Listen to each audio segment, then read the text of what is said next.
Hello, everyone. Welcome back to Soul Sessions.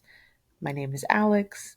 It's a pleasure to connect with you again. In our fifth episode here in the new season 5 of the podcast, it's my favorite time in the month when I welcome amazing guests for rich conversation. In episodes past, I've talked extensively about working with the seasons and the deep richness that's afforded to us when working specifically with the reflection of deep winter. As such, I have invited a wonderful storyteller, teacher, and wise woman, Natalie Rousseau, to speak on the magic of working with each season as well as its transitional phases between equinoxes and changes of the year. We also talk about how seasonal awareness can enrich our ability to tune in, listen, rest, and receive the recovery needed for energy later on in the year. Natalie is a somatic inquiry practitioner and mindfulness teacher, guiding others in deepening their relationship with themselves, their bodies, and the living world. Her work is rooted in an animist framework,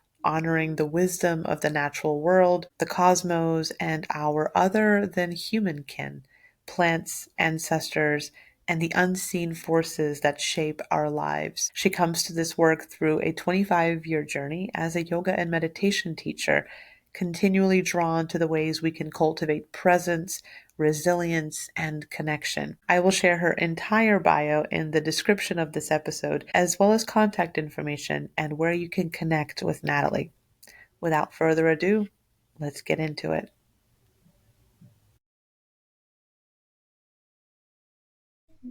Okay. Well, again, thank you for taking the time. I'm really excited for this chat because I feel like it's so in line with what I'm learning in terms of working with the Mm, seasons. I think you're a wonderful resource to give more information about that for folks who are just now like trickling into this field or yeah, into this awareness, if I can call it that. yeah. So my first question, I'm gonna kind of start it off right off the Mhm. bat. I know that at least here in the Northern Hemisphere, we are in deep winter, and I've taken your trainings in the past, and so I'm really curious to hear how you can maybe conceptualize deep winter as Mhm. maybe an invitation for folks to work with it, especially for people who might Mhm. struggle around this time of year, because I know there's many of us who Mhm. don't always love deep winter time and all that it comes with it.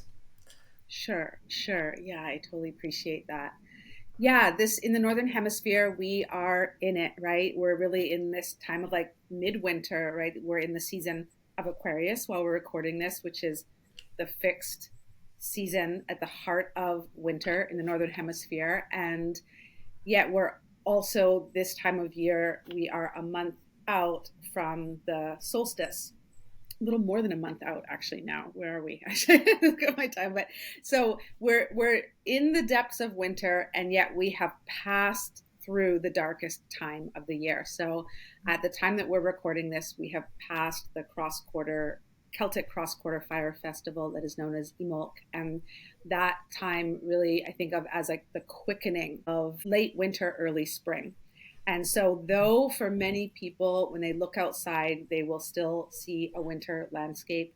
I'm looking out right now and there's snow covering my garden. We're not going to see the green things bursting forth quite yet.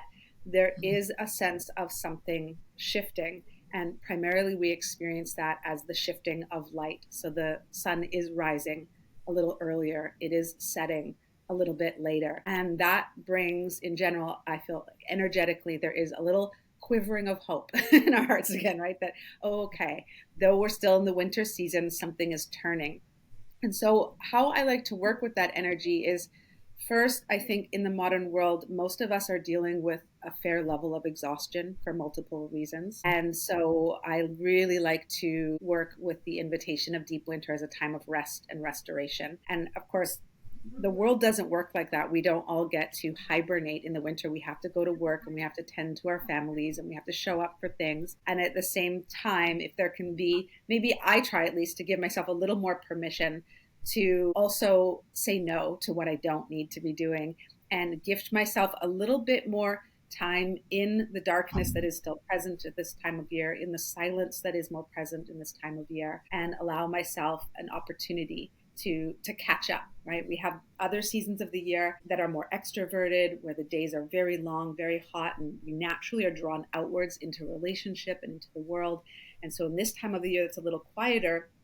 If we can take that as a time to turn inwards, rest, and restore, I find then that the energy I have available when true spring arises is a lot stronger. And that really helps me to rise, as it were, in the spring season. So this time of year in particular, coming towards the middle of February, I'm really working with the balance between those two things of sinking into the restfulness of winter while at the same time allowing that quickening of hope as I sort of turn my face towards a new cycle of light and creation, which is coming. Yeah, I love that. I think it's such a beautiful explanation. I didn't really get into, I guess, living seasonally until, Mm, gosh, I mean, not that long ago. And I think a lot of the mm, things that I read and a lot of your trainings helped as well. Just kind of, I guess, like you could say, kind of turning my face towards, am I living with the way the natural world is unfolding, or am I kind of rushing mhm, through this calendar year in the way that we understand it mm, in the West and the way we understand it just socially, even sometimes culturally? I think mm, it really helped shift a lot of things for me, because for many people, we're in February, but when the new year begins, we tend to kind of almost be forced to hit the ground running, and it feels very sometimes unnatural, and it feels almost mhm, overwhelming right out of the gate, because you have mhm, like January 1st comes around, and then all of a sudden all these things start popping up, like what are your goals and what are your aspirations and what's your 365-day plan for how you want to like mhm, live this year, and you're like, I have no idea. I haven't even mhm, processed 2024 yet, let alone mhm, thinking about what the new year brings. So I think in our culture we tend to be, the New Year's resolutions, which is going to be one of my questions of, mhm, how does that kind of integrate into this, even when you said like that kind of that quickening of hope. How do you see that play mhm. out with like New Year's resolutions that some people might be leaving by the wayside, but I feel like it's still around? Yeah, yeah, yeah, yeah, for sure. Yeah, I've always like I understand that any threshold point, any new beginning at any time during the year can always be a great opportunity for, reflecting back over what has been and sort of setting intentions for what's to come. Whether that's the new calendar year or the time of the solstice or any moment that you decide is a threshold point can be valuable. And so that's great if people find it valuable. But I agree that I think many people energetically can feel there's a real incongruence between the depth of winter that we're experiencing around the time of the new year, right? In the Northern Hemisphere, that's just past the winter solstice. We're still in the darkest time of the year, and most people's energy is way below the surface. And yes, there has been this turning point of the new solar year. I think of the winter solstice as like the conception of the new solar year, but we think of conception, it occurs deep in the belly, right? And Mhm. then when you think of pregnancy, you're not going to feel that baby move for a long time. It's not going to be born for much longer after that. So this like launching into action when we're really just at a conception point of something new often feels, yeah, I think really incongruent for people, even though there's a real cultural momentum around it. And so for myself personally, I do not set New Year's intentions. I like to rest around the solstice and the new year. And it's around this time of the year, as I said, more around the quickening of late winter, early spring, once the light starts to increase, that I start to turn towards what feels new. But I still think of this as a quickening. Let me back up and say that the Celtic festival of Imbolc, the one of the meanings of that word, that old Irish word, is in the belly, and it referred to the when the lambs would conceive the new babies for the year, right? That there would be this quickening that occurred in the womb. So it's like there's something stirring, but it's in the belly. It's still deep inside. It's still below the surface, but I'm turning towards that. And so this to me is still a time of like gathering, where I'm really listening, like what feels true, what feels like it's starting to stir, and how can I align myself with that? Just so it's more for me about an act of aligning with what feels like it has some aliveness in my life in this moment. And then the more I can align with that, then as the light begins to wax and we move more fully towards the spring, then once we get to the time of the vernal equinox, the spring equinox, then there often that energy arises very naturally and wants to move into manifestation, wants to move into action.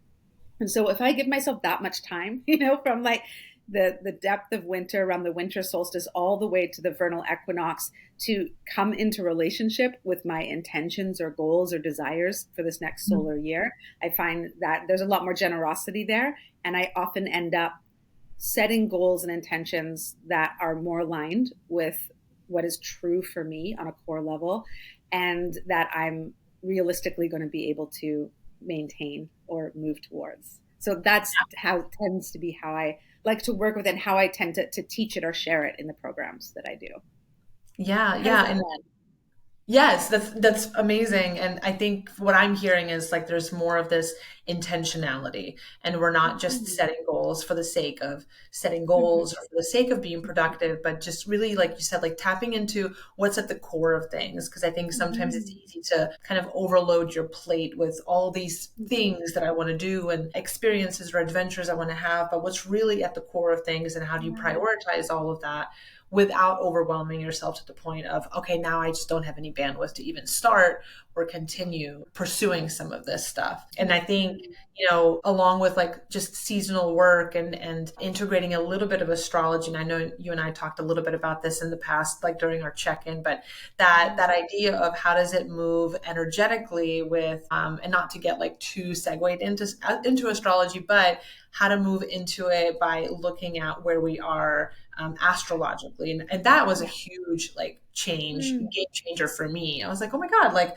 we're still kind of in the tail end of Yeah. 2024. And I love that Yeah. because my body just doesn't feel like it's necessarily Yes. ready with all that energy just yet. So it kind of aligned and made sense in Yeah. my brain. Oh, I love that. Two things that I heard there. Yeah, like this way of letting the intentions gradually form and come into expression, then they're rooted more in the deep listening of winter that allows Mhm. us to be closer to ourselves so that we can make intentions that are really true. And yes, from an astrological standpoint, we're still closing the astrological year, right? The new astrological year doesn't begin until the spring equinox. And so just, thinking of that as that's a new year. And how does that feel energetically? Most people feel ready to set bigger goals or move into action around that time more than they do on January 1st, for sure. Yes. Yes, and it's really interesting to witness that like shift in energy. Yeah, I love Mm-hmm. that. So, along with deep winter, what Mm-hmm. what practices or Mm-hmm. things do you come to mind if you, especially like when you're teaching or guiding people, and how to like take Mm-hmm. advantage of that? Because I know for some, I've learned to sort of embrace the darkness around deep winter as very cathartic, but I know initially it can be very triggering for some people, and it can bring up things around mental health that might feel a little bit Yeah. daunting in the dark. And I'm wondering what your take might be on that. Yeah, yeah, yeah, for sure. So that is important to acknowledge that, leaning in to the darkness, as it were, leaning into ourselves, spending a lot of time in more introspective practice, especially if people are working with a lot of grief or fear, which many people are these days, that can be daunting and can be difficult. And so I really like at this time of the year, as far as, practices is, yeah, we let the darkness be an invitation to enjoy the rest and the quiet that likely bodies and minds need at this time of year. But also, I love to work with light during the season of winter. So I'm a big fan of like candles everywhere. Like every morning when I get up in the darkness, I light candles and I have fairy lights on. And it's just a little ritual for me. As soon as we get to dusk, I go around and I light the candles and I put the twinkly lights on. And so, really leaning into comfort and bringing as much warmth into the home spaces as possible. We spend more time in our homes. And so making the home feel like a sanctuary, like a welcoming space, like a space where it's safe to be intimate with ourselves and with whatever is, within and Mm, below. Then it's also a really wonderful time, I think. I think of this time of year as like the pre dawn darkness. And in the time of pre dawn darkness, it's often when our dreams are most vivid during the nightly cycle. And so I love this time of the year for feeding my mind through, I love to read. This is a time of year where I'll always pick up a really beautiful fiction story that's going to mm, feed my mind with imagery I personally love working with symbolic divination practices like the tarot, more dream work, creative writing, expressive arts practices. I find that that's a way for me to that part of me, the imagination this time of year, and that in itself often can be a very therapeutic process for many people. There's a lot that can be revealed from within, but in a way that isn't necessarily scary or daunting. It can be a really great way to, yeah, to deepen intimacy with ourselves and to receive messages that we might not receive otherwise, just receiving messages that are not necessarily cognitive in nature. Yeah. And then, I think just being, as far as, taking care of ourselves, I find this time of year, I don't push myself to be intensely physical this time of year. I really love like gentle, nourishing movement. Like I try to get outside no matter what the weather is and go on a slow walk every day. I love doing short, gentle, nourishing practices of yoga. I love being really generous with my body, warm baths, things like that, really taking care. And that I find helps me to get through the darkness of winter. Yeah, thank you for that. I love all of those Mhm. suggestions. And I think there's just something cozy about all of Mhm. that and creating that Mhm. environment. And I think it can be really Mhm. helpful and cathartic for people who might have either been brought up or more of their memories are reminding them of unsafe spaces where that Yeah, coziness or that comfort was not afforded to them or not yeah, available. And so recreating that in adulthood or in now in a space where you maybe can bring that in can be so nourishing. It's like almost like a childlike innocence in all of that. So I love yeah. that that's, what you offer and what you can kind of Mhm. look forward to during this time of Mhm. year that a lot of people might struggle with. Mhm. Yeah. Mhm. Yeah, Okay. yeah, Awesome. yeah. I'm curious about like, I know you're a somatic inquiry practitioner, Mhm. so I know that Mhm. you pull in a lot of like the somatic body-based Mhm. practices into it, Mhm. and I love how you think that ties into deep winter and what you might Mhm. notice comes up more Mhm. somatically, if anything does, and does that align with the seasons in your expertise of looking at it from that lens? Yeah, I guess what's coming to mind to how to answer that right now is, like I said, the darker seasons of the year I think of as seasons where there's an invitation to become more intimate with ourselves compared to the more extroverted seasons. Like once we get past the spring equinox into late summer, we're naturally drawn outwards and into relationship more. And so in these seasons that have more of an introspective quality, they really support doing deeper inquiry in all the ways that we might. So for me, I have always practiced forms of embodied mindfulness as a yoga practitioner for a very long time. Even the meditative practices I do are very embodiment focused.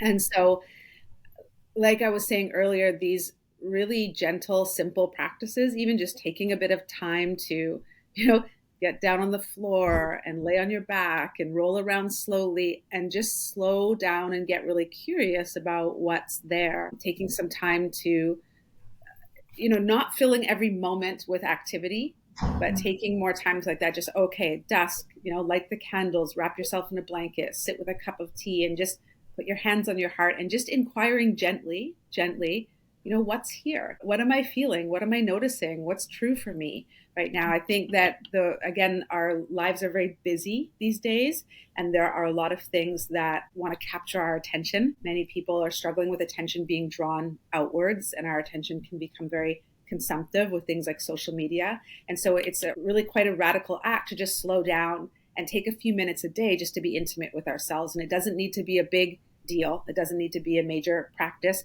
but just little moments of slowing down and presencing ourselves. And that's how I look at what somatic inquiry is, just slowing down, getting ourselves into as relaxed a state as possible, creating as much as a safe space for ourselves as possible, and just gently inquiring, yeah, what's here?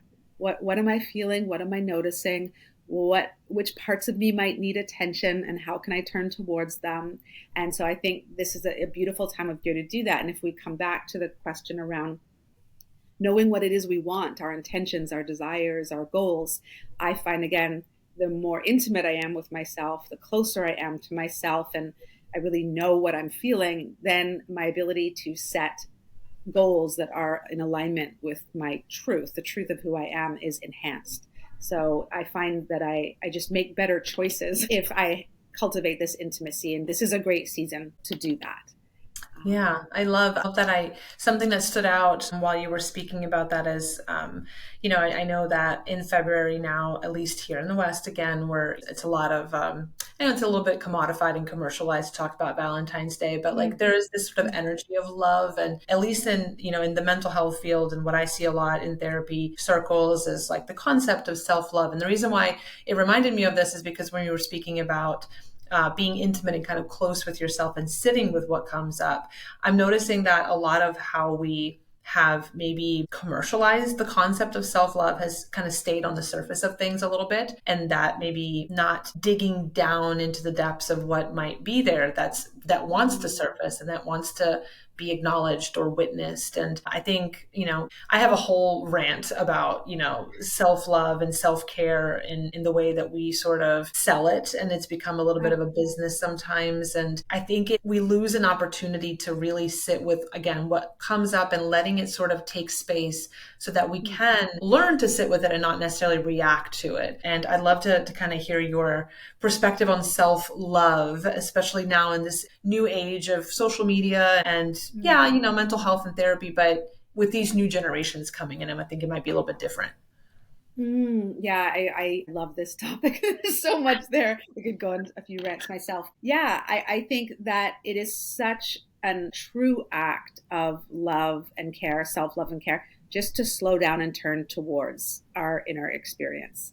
Right? It doesn't require us to buy any fancy massage oils or do any kind of like high, expensive practices or all that. But so I feel like as long as that's the foundation is a turning towards ourselves with Mm. curiosity, with kindness, with a desire to understand and to listen. Yeah, that's to me the greatest act of self-love. And that for many people is just going to be creating a space for that. If we haven't, and most of us are not kind of cultured to have that practice of turning towards ourselves with curiosity, that might be what the practice is for a long time, just making space, sitting down, going, hey, I'm here. I'm Mm. here. And if there are any parts of me that, want to come forward, just giving presence, here. I'm offering presence. And to me, that's the greatest act of love. Like that's what I want in any relationship. Right? You Mm. want to show me love? Give me presence. And so how are we giving presence to ourselves? That would be how I look at, how much love are we extending to ourselves? And from that place of presence, which then hopefully will build intimacy with self, Yeah. then there might be specific acts of care that I choose to engage in. But the Yeah. first part is, am I in presence? Am I in intimacy? Do I know what I'm feeling? Do I know what I need? Do I know what I want? And then how can I provide that for myself if I need to? Yeah, yeah, that's really powerful. And there's this, there's almost this like reparenting sometimes that tends to happen when we are creating these safe spaces within ourselves, maybe for the first time in a really long Mm-hmm. time, maybe for the first time ever, Mm-hmm. recreating that or reconciling that relationship with ourselves. And something I was thinking about the other day of, when we're asking ourselves these questions, or at least asking and then sitting and hoping and waiting for something to land and Mm-hmm. kind of perk up what our definition of love. How do I know that I love myself? Or if I don't feel like I do, what's that curiosity of wanting to love myself, and how might that show up? And would I know if it shows up? In what ways would it surface or present itself? So there's all these like little threads I feel like you can Mm-hmm. pull on the concept of self-love. And I feel like it would always take you in some deeper direction. And my sort of assumption is that so many of us get a little bit, I think why we want to stay on the surface of self-love is just because I think innately know that it's going to bring up some deep things. Yeah. And so that diving beneath the surface and the waves can be a little bit scary. But much like yourself, I'm sure I've found that there's always something beautiful unearthed below the surface, even though it might Yeah. feel a little bit hesitatingly, but there's Yeah. always something to uncover. And I think, self-love carries so much courage and bravery to want to go into those Yes. spaces that might have been long forgotten. Yes, very well said. Yeah, I couldn't agree more. And that's just it. Like, it can be very tender. And that is important to acknowledge that when we turn towards ourselves, when we attune to ourselves, when we bring genuine curiosity and maybe compassion to ourselves, that can also bring up maybe the grief if that's not our experience in life, if that's not what our experience of relationship, then that can bring up a lot of tender emotions at first. I love how Chris Germer talks about that as like the backdraft of self-compassion. Like it can really bring a lot to the surface. But if we can even stay with that at first there might be some tenderness, there might be some grief, there might be that flushing up. And if we can, still stay with that really gently, really kindly, then yes, the result is we're going to experience greater intimacy. And I don't. There's just the longer I live, the more I realize that like self compassion is just at the core of everything, and so Mm. the reward is so great. But it is normal for sure that some people might feel some hesitation around turning inwards, and that it's a bit of a muscle perhaps to build, to learn to attune to self, especially if one's been socialized to attune to others. Yeah, for sure. And when I think about it too, there's, self-compassion is it's such a tender word. And I think the way that I at least try to remind myself and sometimes others as well, it's not just compassion for the things that come up that are like light and easy, like love and peace and joy and happiness and excitement. These are wonderful things that are sometimes easier to sit with, but certainly things that are hard to sit with, like Mm, shame and guilt and, like you mm, said, grief and anger, like emotions that tend to be sometimes a little bit dense. And I think honestly, probably socially misunderstood to a degree, like anger. So something I've enjoyed so much in my own personal practice is just learning how to sit with these emotions that I feel like were not always explained to me or taught to me in ways that are inclusive. There's all these things that you kind of shut the door on, and just anger being like an example. But I love mm, self-compassion in the sense of I'm kind of opening the space for everything to sit with me and not necessarily creating a hierarchy of worse or better or light or dark or black and white. I try to be like a little bit more in the middle of things, of these are mm, all at my disposal for a reason. Yes, yes, I love that. That's just it. If self compassion can be something that we bring to ourselves so that we can actually begin to engage in a practice of welcoming everything, which is a really big practice, especially as you said, with some of these more emotions that many of us are challenged in our relationship with because we don't get a lot of emotional education around, yeah, particularly things like shame, guilt, anger.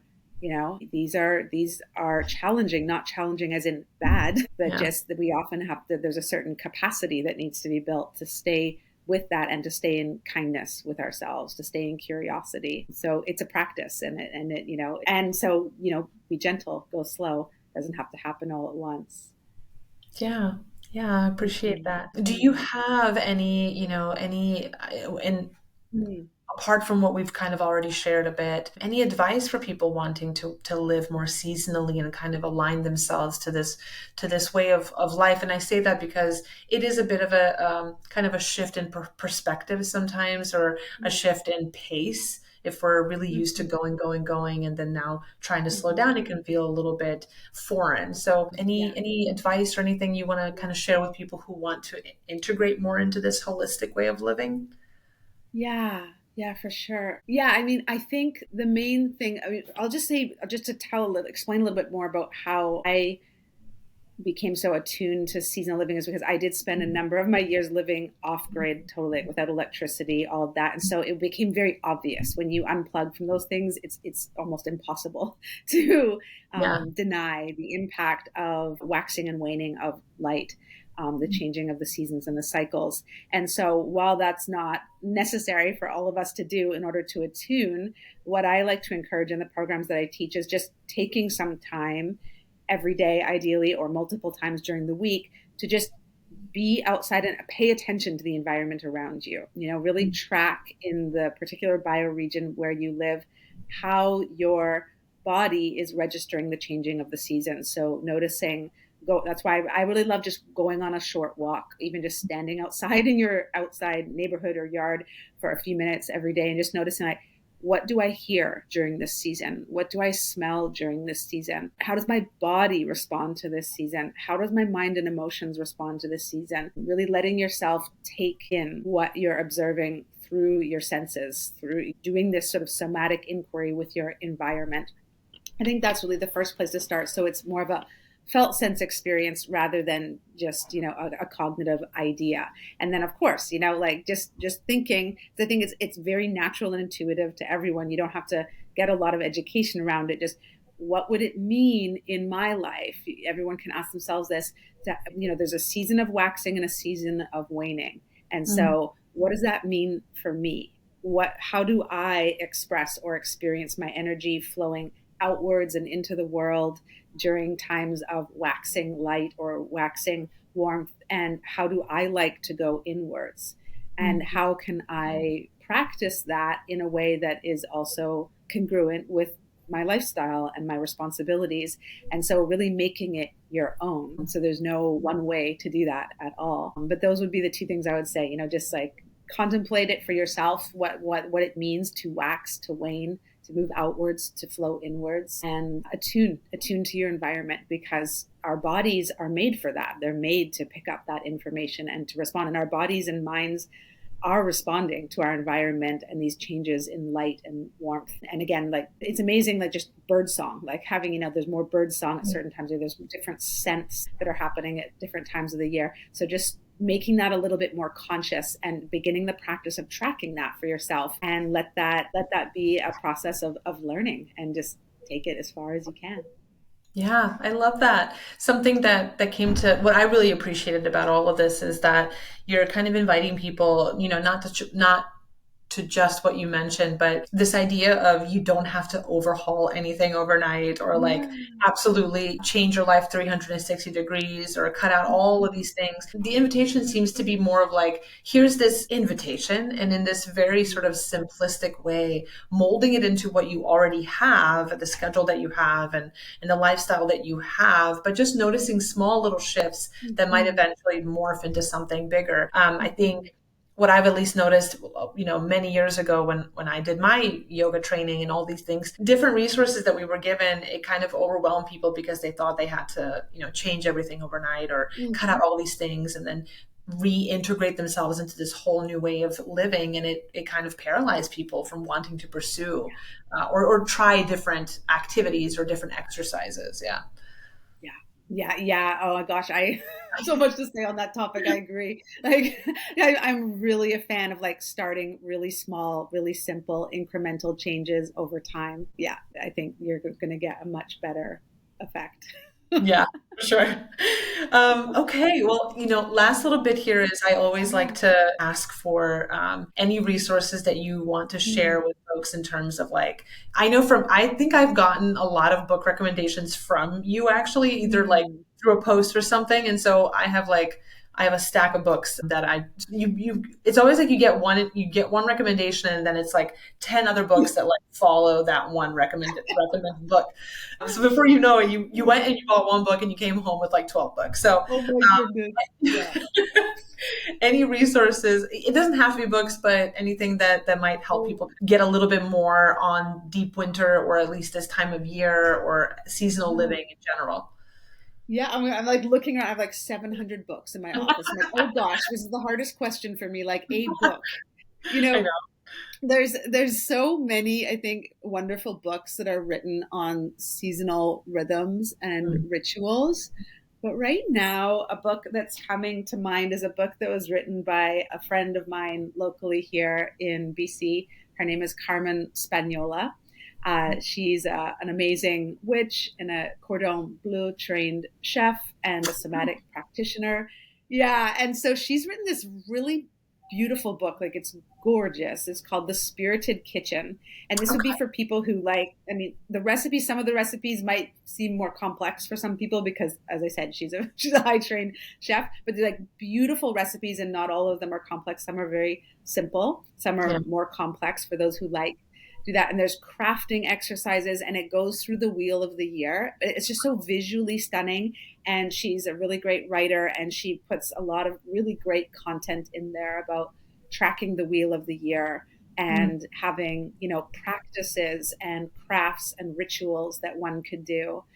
So if people are looking for like inspiration, I think that that's a really beautiful book. And, I always love to Great. support local women authors. So Yeah, for yeah, The sure. Spirited Kitchen by Carmen Spaniola. Okay, I love it. I'm writing it down as you speak so that I can make my little list. But I love that. Okay, awesome. And then final, this is also your chance to share with listeners of any offerings or things that you're doing that you would love to speak out into the world and have people find and connect you and work with Mm, you. thank you. Yeah, I mean, I'm people can find me through my website. It's my name, natalierousseau.com, and they can kind of see what's there that intrigues them. Two things that are coming up that kind of lead with this conversation. I'm doing a small group program in the coming month that I specifically designed for people who are engaging in mindfulness based therapeutic practices, whether that's, somatic therapy or even plant medicine work, Mm, that type of stuff, and who want to develop. I feel that there's an aspect of like skill building that really supports that work. Even a lot of people are, engaged in their own healing journey, and so mm, the course is focused on developing somatic tracking skills, embodied mindfulness practices, looking at those types of practices that we can develop for ourselves so that when we engage in therapeutic modalities that we can really get the most out of it, and so that we can support ourselves in working through things as well. So that's something I'm excited about that's coming up. It's called Tend and Befriend. And then every spring at the time of the vernal equinox, I do open a 1 year program that takes people through the wheel of the year with an astrological focus. So each month, each astrological season, we get to know the signature of that astrological sign and its ruling planet. And we also work with home herbalism. So every month you get introduced to a different plant ally, and it is meant to be a way to tune people into the seasonal changes, while also bringing in this really fun component of astrology from a seasonal lens, but it also helps people understand their own astrological natal chart. So that's a fun program that I've been running for about, I think it's like 6 or 7 years now, and is just like a fun way to meet with a group of people every month and go through the wheel of the year and build that seasonal awareness. Yeah, yeah, that's called Stars and Seasons. It starts spring equinox. I love it. I love. Thank you. I can speak to the witches here as someone who has gone through it and is really, really wonderful. I think Yeah. I've learned a lot, and I feel like honestly, it has served me. And I took it years ago, and it genuinely did serve me because it just again Mm. shifted this idea of how to work with deep winter and how to work with high summer and like all these different and like the time of Samhain, like my favorite time. And so yeah, I really love that. So I can speak to that and highly recommend it. But yeah, thank you for sharing. These all Oh, sound really wonderful. I'm glad. Thank you. And Yeah. that my favorite when I get that comment from folks that the seasons of the year that used to be challenging for me are not as challenging now because I Yes. got a different awareness of them, or I was invited to see them in a different way. That's what makes me the happiest. We can just embrace, that idea of like welcoming everything. That even the seasons that are more challenging, you can find the beauty in them. So great. Yes, for sure. Absolutely. Well, thank you, Natalie, so very much. This was a Thank lot of you. fun. Yeah, thank you. And I will make sure to include the link to your website so people can find you and connect with you and follow you and learn all the great wisdom you have to share. But I really appreciate your time today. Thank you so much. Thank you. Thanks so much, Alex. Take good care. Thank you. You too have a wonderful, wonderful day.